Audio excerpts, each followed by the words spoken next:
Donc c'est le téléphone de sa fille. Et sa fille, elle l'a fait tomber de la voiture.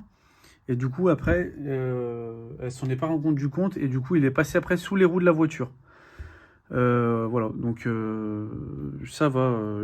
Du coup, il est pas trop déformé. Même s'il est passé sous les roues de la voiture. Le châssis, il est resté droit. Ça va. Nickel. Donc là, je l'ai mis en charge. Il s'allume bien. Donc il est bien sur le menu de déverrouillage. J'entends la vibration. Mais du coup, bah là, c'est l'écran qui est KO, donc il n'y a plus d'affichage. Il y a plein d'impacts sur la vitre, donc c'est bien fissuré de partout. Donc normalement, là, il y a juste à changer l'écran. Et donc pareil, toutes les pièces que j'utilise, que je mets pour mes clients, vous pouvez les retrouver sur mon site internet, repairiphone.com. Et bah allez, c'est parti pour le changement d'écran sur cet iPhone XS. Et donc là, normalement, comme j'ai dit, c'est juste l'écran à changer. Il y a de l'énergie qui passe à l'intérieur, donc c'est bon signe. Hop, tac. Allez, les lunettes de protection. Voilà, au cas où, en cas de projection de verre. Bah là, je sais pas si on a vu, voilà, on voit des traits qui s'affichent. Voilà, on voit que ça s'allume un peu. C'est bon signe. Donc il y a quand même un peu de lumière qui sort de l'écran. Donc normalement, il y a juste l'écran à changer. Sauf si après, la caméra arrière, elle est KO. Si le Face ID aussi, il est KO.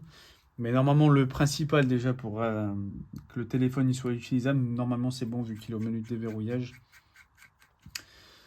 Après voilà, de toute façon je testerai après avec la personne pour vérifier que tout soit bon. Hop, alors donc là j'ai dévissé les deux vis du bas, les deux vis Pentalobe avec mon tournevis Torx. Je prends le i6 Amro, donc la lame rigide, et je viens l'insérer entre le châssis de l'iPhone et l'écran. Et tout doucement, je viens faire levier pour soulever l'écran. Une fois que l'écran est soulevé sur les côtés, je soulève l'écran. Et là, je vais venir dévisser la plaque qui maintient la nappe de l'écran, la nappe de l'écouteur interne et la nappe de la batterie. Donc en premier lieu, je vais d'abord déconnecter la nappe de la batterie pour qu'il n'y ait plus de jus qui passe. Hop, j'enlève les vis. Donc là, il y a un vis cruciforme, sinon tout le reste, c'est des vis tri-wing. Voilà, je dévisse les deux derniers vis tri-wing. Hop.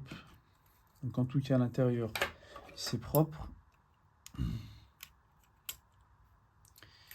Voilà. Je déconnecte en premier lieu la nappe de la batterie. Ensuite, je déconnecte les deux nappes de l'écran. Et enfin, la nappe de l'écouteur interne. J'enlève l'écran.